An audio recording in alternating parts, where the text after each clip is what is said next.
মরিচ গাছ লাগানো হয়, তাহলে তো মরিচের পুরা ভরে যাবে বাংলাদেশ, তাই তো? জি। বলছিলাম যে এটা যদি খেতে লাগাতেও তাহলে হয়তো ফলন আরো বেশি হইতো। তোমার একটা বেগুনকে আপনি ছোট সাইজ বলছেন।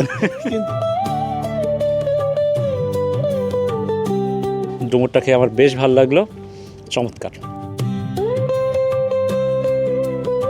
ঘুমাতে গেলেও মনে পড়ে না গাছের কথা।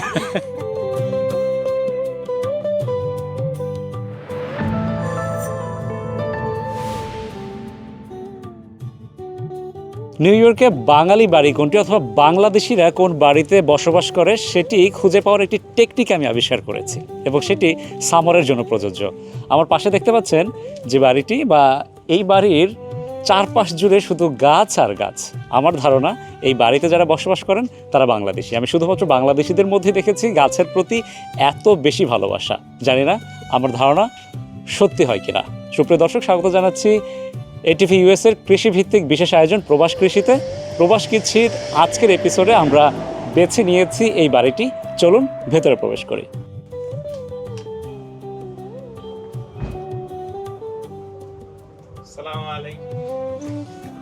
ওয়ালাইকুম আসসালাম। আমি কি কোনো বাংলাদেশি বাংলা ভাষায় কথা বলবো, তাই তো? জি জি। দর্শক, যে বিষয়টি আমি ধারণা করেছিলাম বাইরে থেকে সেটির প্রমাণ পাচ্ছি। আচ্ছা, আমি আসছি হচ্ছে এটিভি ইউএসএ থেকে। আমরা আপনার বাড়ির চারপাশের যে বাগান, যে সবজি ক্ষেত, এটা দেখে আমরা খুবই অনুপ্রাণিত। চাচ্ছিলাম একটু আপনাদের সাথে কথা বলতে, যদি আপনার অনুমতি থাকে। জি। আচ্ছা, আমি একটু আপনার পরিচয় জানতে চাই, নাম পরিচয়। আমার নাম আমিনুল ইসলাম। আমি বাংলাদেশে জামালপুর থাকি। তারপরে নিউ ইয়র্কে আসছি। এখানে 20-30 বছর এই বাগান করি। 20-30 বছর এই বাগানের পেছনে কে কে আছে? আপনি আর আপনার আমি সাথে? আছি, আমার ওয়াইফ আছে, আমার শ্বশুর আছে, শাশুড়ি আছে। একদম ঘরে যারা আছে সবাই মিলেই এই সবাই, বাগানটা। জি। তো আজকে আমি কার কার সাথে কথা বলবো? আপনার সঙ্গে আমি আর কাকে, আরেকজনকে আমার দেবো? ওয়াইফ আছে, আমার শ্বশুর আছে, আচ্ছা, শাশুড়ি আমি একটু আছে। সবাইকেই ডেকে নিই, যারা যারা আজকে একটু আমাদেরকে সময় দিতে পারে। আপনাকে একটু সময় দিলাম, জি। আপনি ভেতরে যান, দেখেন কারা আমাদের সাথে একটু কথা বলতে আচ্ছা, চায়। ঠিক আছে। বাহ, একদম বাসার সবাইকেই পাচ্ছি তাহলে আজকে, না? জি। ওয়ালাইকুম আসসালাম। আসেন, একটা বাসার একদম সবাই, আমি একটু দেখি 1 জন 2 জন 3 জন 4 জন 5 জন সবাই মিলেই সবজি করেন, কৃষি কাজ করেন। ওয়ালাইকুম আসসালাম। এবং তারা বলছিলেন যে 20 থেকে 25 বছর ধরে এই কৃষির সঙ্গে জড়িত। আমি শুরুতেই তাহলে আপনার কাছে একটু জানতে চাই যে এই বাগান 20 থেকে 30 বছর ধরে আপনারা এই কাজ করছেন, কি কি চাষ করেন এই মৌসুমটাতে? প্রায় সবই চাষ করি।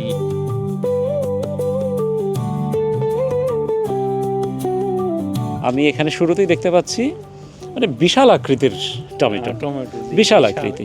এটা চারা করার সময় যে বীজটা পাইছি, ওই বড় একটা টমেটো দেখে নিয়ে আসছি, যাতে জাত বড় হয়। তাই? জি। বড় এরকম বড় টমেটো কিনে আইনা হ্যাঁ হ্যাঁ। বীজ লাগাইছি, বড় টমেটো গেছে। আচ্ছা আচ্ছা, অর্থাৎ বড় একটা পাকা টমেটো থেকে বীজ তৈরি করে নিয়েছেন? জি। সব এগুলো বীজ আমি চারা আমি নিজেই রোপণ করছি। ও, মানে এইখান থেকে আপনারা কোনো গাছের চারা বাইরে থেকে কেনেননি, এখানেই না। হচ্ছে চারা তৈরি করেন? তৈরি করি, জি। বীজ রাখি। হুম। টমেটোর যেমন বীজ রাখতে হয় না, একটা টমেটো কিনে আনলেই হয়। আর অন্য সব লাউ, বেগুন, মিষ্টি লাউ, শসা, এগুলো বীজ রাখি। আবার যখন সিজন আসে ওইটা থেকে চারা করি। এই পাশটা যদি আমরা দেখাই, ঘরের যে প্রাচীর, জি। গাছ দিয়ে নির্মিত যে প্রাচীর, সেই প্রাচীরের উপরেও আপনি একদম পুরোপুরি মিষ্টি কুমড়া গাছ মিষ্টি দিয়ে- কুমড়া গাছ করেছি, জি। শুধু মিষ্টি কুমড়া না, মিষ্টি এই কুমড়া, পাশটাতে দেখছি মিষ্টি করলা কুমড়া। আছে, ও, করলা গাছ আছে, হ্যাঁ, তারপরে শসা আছে। শসা আছে। আর এই জায়গায় দেখি যে একটা মিষ্টি কুমড়া একদম জি, এটা কেবল ধরছে। কেবল ধরছে, কিছুদিনের মধ্যে জি। অনেক বড় হবে, তাই তো? জি। আচ্ছা, আর যদি এই পাশটাতে ঘুরি, এই পাশে এসে পাবো হচ্ছে শসা। শসা আছে, বটবড়ি আছে। আর কিছু জায়গায় বাদ দেন নাই, জি। যেটুকু পেয়েছেন এই- সেটুকু। এই পাঁচটা কোনো বছর করি নেই, এই প্রথমবার আমার শাশুড়ি শুরু করছে আর কি, এই পাশ থেকে। এই পাশটাতে এবার প্রথম লাগানো প্রথম হয়েছে। লাগানো হয়েছে, জি।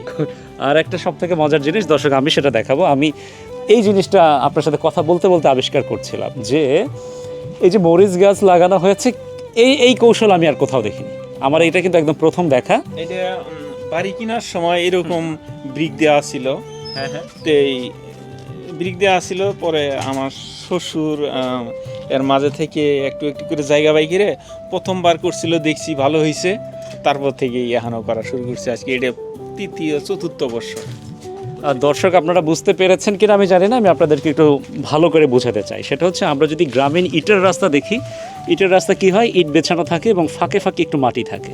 এখানেও সেরকম, এই যে ইটের ফাঁকে ফাঁকে যে মাটি, ওখানেই গাছের চারা রোপণ করা হয়েছে এবং মাশাআল্লাহ খুবই সুন্দর। আমরা উপরে যদি দেখি খুবই সুন্দর মরিচ চারা হয়েছে। এখন আমার এটা দেখে মনে হচ্ছিল যে বাংলাদেশে এত এত গ্রামীণ জনপদে এত এত ইটের রাস্তা রয়েছে এবং সেই ইটের রাস্তা যদি এইভাবে মরিচ গাছ লাগানো হয় তাহলে তো মরিচের পুরা ভরে যাবে বাংলাদেশ, তাই তো? জি। মানে অল্প একটু জায়গার সৎ ব্যবহার বলতে যেটা বোঝায়। এগুলো সব এই দেশেরই। প্রথমে 2 বছর আগে চারা কিনা হয়েছিল, সেখান থেকে বীজ রাখছিলাম। তারপর থেকে 2 বছর, এই বছর আর গত বছর থেকে নিজেই বীজ রাখা, সেখান থেকেই চারা করা আর নিজে। এটা এটা মানে এটা কি আরো বড় হবে? এটা এরকমই বড় হয়। হ্যাঁ, এটা এখন খাওয়ার বাদ হয়ে গেছে। কত বড়? লাগালে আরো বড় বেশি। আরো বড় হতো, কিন্তু বালতির মধ্যে তো বেশি খাওয়ার তো পায় না। আঙ্কেল একটু কথা বলছেন, আঙ্কেলের সাথে একটু জানতে চাই। আঙ্কেল আপনি কি বলছিলেন বেগুন নিয়ে? বলছিলাম যে এটা যদি খেতে লাগাতে তাহলে হয়তো ফলন আরো বেশি হইতো। আরো বড় হবে। এটি সীমিত জায়গার মধ্যে, যার জন্য ফলন একটু সাইজ ছোট, এত বড় একটা বেগুনকে আপনি ছোট সাইজ বলছেন? কিন্তু খেতে হলে আরো বেশি সার পানি বেশি পাইলে অন্য খাদ্য, কিন্তু খাদ্যের ঘাটতি তো কিছু। যতটুকু সম্ভব আর কি আপনারা এই টবের মধ্যে মাটি দিয়ে তৈরি করার চেষ্টা করেছেন। আচ্ছা, পাশাপাশি এই যে গাছটা, এটা একটু আমাকে একটু যদি দেখান আপনি। এই যে এটা কি ডুমুর বলবো নাকি তিন? ডুমুর। আচ্ছা, একটু আমরা গাছটার কাছে যাই। এখানে একটা খুব সুন্দর ফল গাছ। ও, এরই মধ্যে পেকেছে, পেকে উঠছে পরে একদম পাকছে। আচ্ছা, একটা তো খেয়ে দেখা যাবে, কিন্তু আরেকটা জিনিস দেখছি, এই যে আপনারা কি এরই মধ্যে কলমও দিয়ে ফেলেছেন? জি, ওটা কলম করছি, ওটা আরেক পাশে লাগাবো। আচ্ছা, মানে অন্য কোথাও লাগানোর জন্য? জি। ও, তার মানে আপনারা পুরো পরিবারই কৃষির প্রতি নিবেদিত। জি। আচ্ছা, ডুমুর কি মনে হচ্ছে পাকা হয়ে গেছে? তাই না? পাকার মতো হয়েছে, আরো একটু পাকবো, আরো একটু রংটাই তবু খাওয়া যাবো। খাওয়া যাবে? জি, খাওয়া যাবে। তাহলে কি একটা ছিড়বো নাকি? ছিঁড়ে দেখুন যে খায়। একটা ডুমুর আমি ছিঁড়ে দেখি। বাহ, পেকে গেছে তো। দুইটি ছিঁড়েন, ওটা ছিঁড়েন। আচ্ছা, ছিড়বো আগে। ও, পানিও নিয়ে আসছেন? বাহ, একটু খেয়ে দেখি তাহলে। Thank you.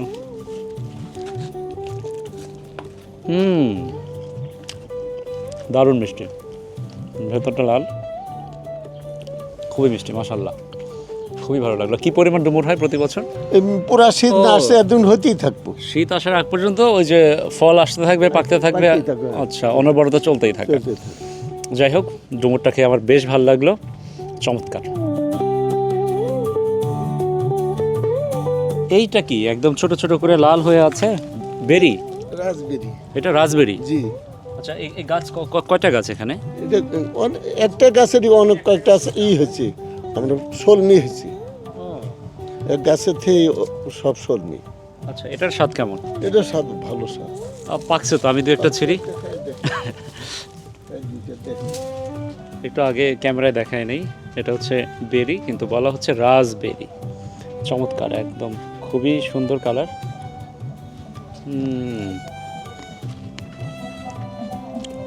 দারুণ স্বাদ, চমৎকার। আন্টি, চাষাবাদ তো আপনিও করেন, একটু বলেন যে মানে এত পরিশ্রম কিভাবে করেন? পরিশ্রম কিছুটা না করলে শরীর সুস্থ থাকে না, আর মনও ভালো লাগে না। আছে সারাদিন এটা পরে এটা একটা না একটা দেখতে আসি, ধরতে আসি, এটা ভালো লাগে। আর যারা আমরা বাংলাদেশি, আমরা তো এই কৃষির সঙ্গেই তো বেড়ে ওঠা। হ্যাঁ, আমাদের এলে করে অভ্যাস আছে এবং এটা করলে মনটাও ভালো লাগে। মনটা ভালো লাগে।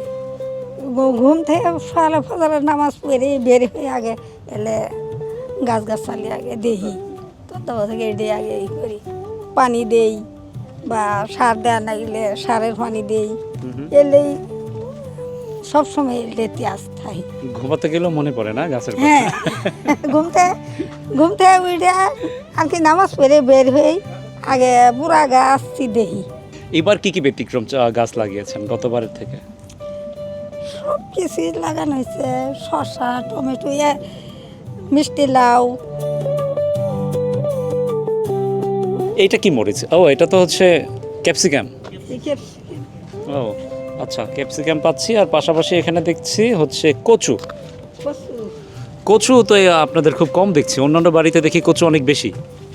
কচু তুলে কাটা আচ্ছা, আর এই শসাটার কি অবস্থা? এটা 20 টাকা। এটা দিয়ে বীজ করবেন? জি। ও, প্রতি বছর বীজের জন্য কয়টা এরকম রাখেন? একটা রাখলে যথেষ্ট। একটা রাখলে এই বীজ দিয়ে একদম। হ্যাঁ। আচ্ছা, আর এই পাশটাতেও দেখছি ঢেঁড়স। ঢেঁড়স মনে হয় খুব একটা হয় না এবার, না? না, ওই লেবু দেওয়া হয়েছে এদিকে হয়। আচ্ছা, এই জায়গাটা পার হতে গিয়ে আমার একটা জিনিস চোখে পড়ছে, সেটা একটু দেখি। আন্টি আপনি একটু এই পাশে আসেন, আমরা এই জায়গাটা, এই দিকটা একটু দেখি। এই যে প্রত্যেকটা বাড়িতে গেলেই আমি এই জিনিসটা পাই। এটা তো দেখলাম এই, আর ওই পাশে দেখি কলার খোসা, তাই তো?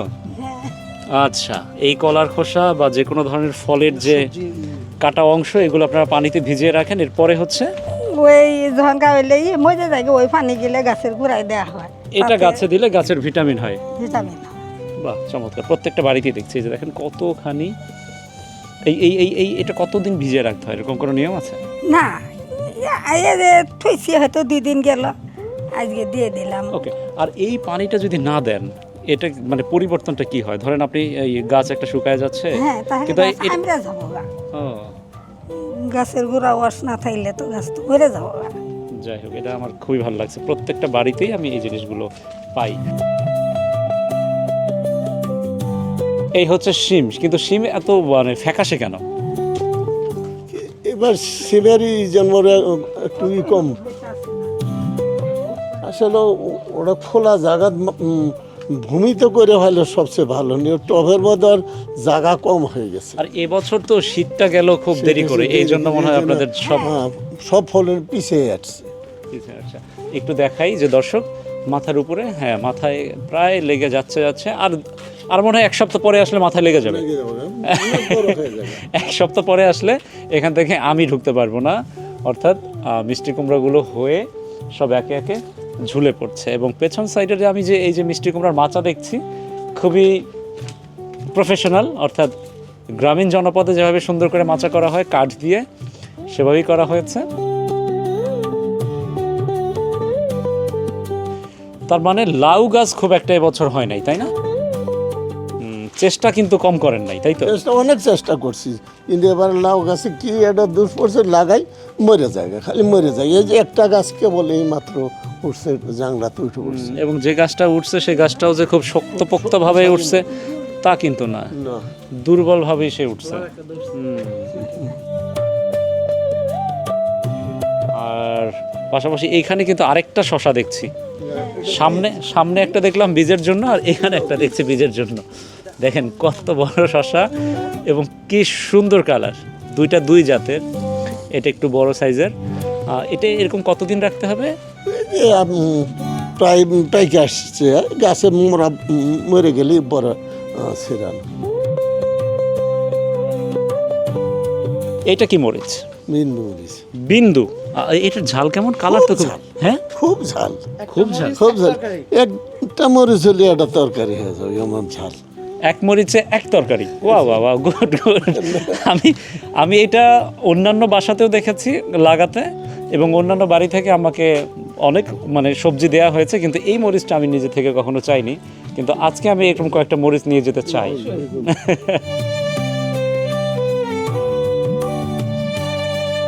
ও, এই পাশটাও বেগুন, খুবই চমৎকার।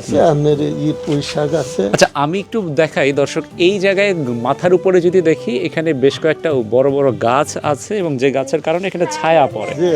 ছায়ার জন্য ফল কম, মাছাটা রুহুর দিয়ে এসে গেছে, আহ, যার জন্য ছায়ার জন্য ফলন কম। ছায়ার জন্য ফলন কম, মানে গাছের প্রতি কি ভালোবাসা। এই গাছগুলো ছায়া খোলা দিচ্ছে, জায়গা হইতো তাহলে অনেক ফলন হইতো। এই গাছগুলো ছায়া দিচ্ছে, আর আমার এই কৃষকের মন খুব খারাপ, তাই তো? আমি একটু ভেতরে আসি, এই জায়গাটা একটু আরেকটু সুন্দর করে দেখাই, যে কত সুন্দর করে টবে করে বালতির মধ্যে মাটি দিয়ে চমৎকার করে শিম গাছ এখানে লাগানো হয়েছে। এইখানে হচ্ছে মিষ্টি কুমড়া, বেশ কয়েকটা টবে মিষ্টি কুমড়া, অর্থাৎ টবগুলো সুন্দর করে পাশে রাখা হচ্ছে দেয়ালে, এবং গাছগুলো গিয়ে উপরে গিয়ে মাচার মধ্যে চলে গিয়েছে। তবে দুঃখজনক বিষয় এটাই, রোদ কম পাচ্ছে, ছায়া বেশি, এই কারণে গাছগুলো যতটা ফুলে ফেপে ওঠার কথা ছিল অতটা ফুলে ফেপে ওঠেনি। কিন্তু এই জায়গাটাতে আবার করলা দেখছি কিন্তু খুব সুন্দর। এই বাড়িতে আমি একটি অদ্ভুত পাইপ দেখেছি। এই পাইপটি হচ্ছে এই যে চালা হয়ে এই যে নিচের দিকে নেমে এসে এই যে ড্রাম পর্যন্ত পৌঁছে গিয়েছে, এবং ড্রামটাও সাইজে অনেক বড়। আপনার কাছে জানতে চাই, এই ড্রাম এবং এই পাইপের আসলে গুরুত্ব কি, কি করেন কি মত? এটা গার্ডারের সাথে সংযোগ দেওয়া হয়েছে, দিয়ে ওই পানি, গার্ডারের পানিটা এই বালতির মধ্যে পড়ে। এই বালতির পানিটা আমরা মজুত রাখি, যখন বেশি গরম হয় বিকাল বেলায়। একটু গ্যাপ গেছে, অবশ্যই বৃষ্টির পানি মনে হয়। হ্যাঁ, যে বৃষ্টির পানি, বৃষ্টি হলে তো ওই পানিটা গার্ডার থেকে এই পাইপে পড়ে, পরে আমরা পানিটা এটা মজুত রাখি।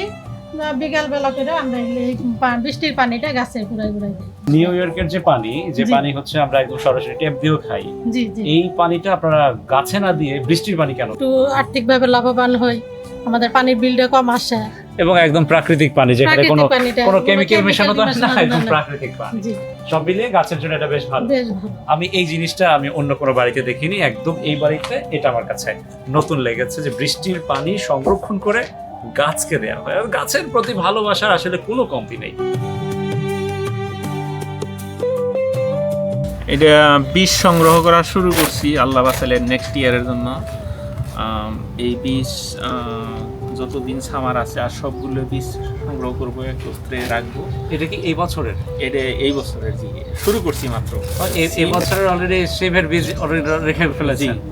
আর এটা হচ্ছে ধনিয়া, করলা আর ধনিয়া। ও, আর শিম, করলা, ধনিয়া। আর ছোটটা হলো আপনার এই কালোটা হলো পুঁই শাকের বীজ। পুঁই শাকের বীজ। এটা শুরু করছি আর কি, আরো সব বীজ রাখবো। নেক্সট ইয়ারে ইনশাআল্লাহ সিজন যখন আসবে তখন নিজের বীজ দিয়ে আবার, এবং প্রতি বছর এভাবেই আপনার মানে রিসাইকেল হয়। এই রিসাইকেল এবারের বীজ আগামী বছর। আর পেছনে এই দুজন, এগুলো গত বছর অনেক হয়েছিল মিষ্টি কুমড়া। যে মিষ্টি কুমড়া সারা বছর খাওয়ার পরেও আরো এখনো দুইটা রয়েছে, বিশাল বড় সাইজের। মানে সারা বছর খেয়েছেন, এখনো এই দুটা অবশিষ্ট আছে গত বছরের। আর এবার সংরক্ষণ করতে পারবেন কেমন? এবারও হবে ইনশাআল্লাহ। এই বাসায় আছে, আরেক বাসায় আছে। আচ্ছা, আপনার মানে আরো একটা বাড়ি আছে, সেখানেও আপনি সেখানেও আছে। লাগিয়েছেন। ঠিক, যাক, বীজ সংরক্ষণ নিজেরাই করেন এবং চারা নিজেরাই দেন। এই জিনিসটা অনেকের মধ্যে আমি দেখেছি, যে নিজেরাই, যেহেতু আগামী বছর আবার তারা চাষ করবেন, সুতরাং নিজেদের বীজ নিজেরাই তৈরি করে নেন, কারণ এখানে এক একটা চারার দামও কিন্তু অনেক বেশি। এই করলা, করলা, শসা, মরিচ, কাঁচা মরিচ, আর এই টমেটো, এগুলো আপনার জন্য। দর্শক, এই বাড়িতে এসে আমরা পেয়ে গেলাম সতেজ অনেকগুলো সবজি। দর্শক, আমরা আমাদের এই প্রবাস কৃষির আয়োজন অব্যাহত রাখবো পুরো সামার জুড়ে। সুতরাং আপনাদের যাদের এরকম সুন্দর কৃষি ক্ষেত রয়েছে, ঘরের উঠোনে বা চারপাশে সবজি রোপণ করেছেন, তারা দেরি কেন করছেন? যোগাযোগ করুন প্রবাস কৃষির সঙ্গে, আমরা চলে আসবো আপনার আঙিনায়।